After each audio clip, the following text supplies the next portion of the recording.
Hi, I'm Dan Wasson. I'm a producer for Star Wars The Force Unleashed, and I'm here to show you a little bit about the PlayStation Portable version. We're going to be taking you to one of our early levels in the game, but before we get into it, I want to tell you a little bit more about what The Force Unleashed is about. You're going to be playing as Darth Vader's secret apprentice, who's a new character, and he's sent out in the world to hunt down the last of the Jedi. The PSP version has the same great story that you're going to find on the other consoles, but we also have a lot of unique content. There's locations and characters and missions you're not going to find on the next-gen platforms.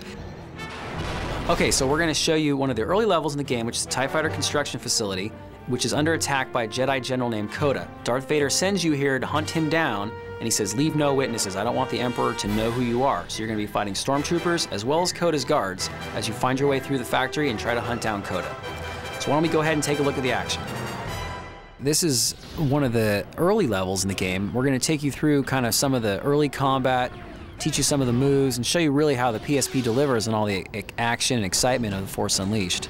You're really powerful right off the bat. You can grip things as big as these TIE Fighter wings, use them as weapons. You can also use things like the exploding barrels. There's a lot of explosive objects in the game, so if you recognize what they look like, and that blinky light's kind of a giveaway, you can pick that up and do a lot of collateral damage as well. So one of the really powerful moves you can do from the start is called Repulse. And it sends out this big shockwave, knocks everybody back, temporarily stuns most of your enemies, so you can get up and you can get up close and take them out with your lightsaber. You can shoot them from a distance with lightning. You kind of combine things that are melee attacks or up close with range attacks like lightning, which works from a distance. Throwing your lightsaber is kind of a range attack. So the TIE Fighter mission is really about introducing you to how powerful you can be as the apprentice. Right away you've got lightning and push, and you can throw your lightsaber, and you even got some basic combos, so you're able to deal with your enemies real easily, fight your way through them, and have a lot of fun right off the bat. These are the kind of moves we always envisioned with The Force Unleashed from the beginning, that you would be strong enough to take a TIE Fighter wing and slam it into a wall and then use that as a way to, move through the environment. So even though the PSP has a smaller screen, we really don't think there's any drop-off in the excitement and the action. There's guys flying everywhere. We've got real physics working on the PSP, enemies ragdolling, lots of things blowing up, and everywhere you go, you're going to leave this trail of destruction behind you in the environment. So I don't think there's anything that you're missing from the PSP experience. So on the PSP, we've got these big boss fights, just like the other versions, and they really feel epic. And when you get in there and you're fighting the AT-ST for the first time, it's got this big scale to it, but it's also challenging missions. So you got to use strategy, find different ways to defeat this guy, because you can't just run up and whack on him with your lightsaber. He's probably going to step on you.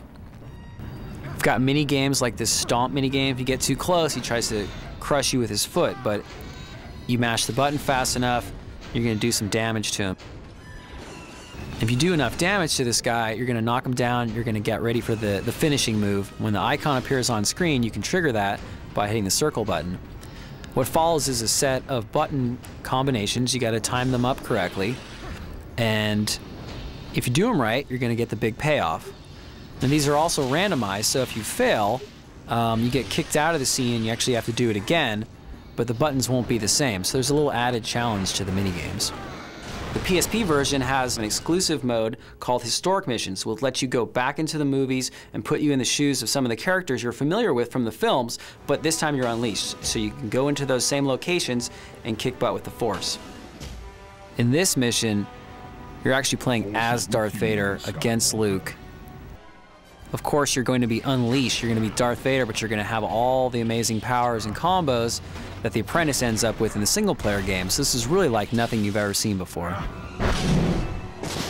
Right off the bat, you can see that Luke is also unleashed. Every Jedi in these games, everyone in all these missions is also going to have the same kind of powers as you. So you really got to give it your all. It's going to be really tough to defeat him. You can see these moves are huge, they're really big, so we just thought it'd be a lot of fun, take you back to the movies, but give it a kind of a different twist on things. You can get in, enjoy the fun of the historic mission, in probably about 10 to 15 minutes of gameplay. Alright, so that was a preview of the PSP version of TIE Fighter Construction Factory. This is just kind of the beginning. There's so much more in store. The PSP has a ton of extra content. We've got historic missions. We've got a lot of unique modes like multiplayer you're not going to find on any other platform. And of course you get the same great story as Darth Vader's secret apprentice, and it's all wrapped up in being The Force Unleashed, so everything is huge, over the top, really powerful.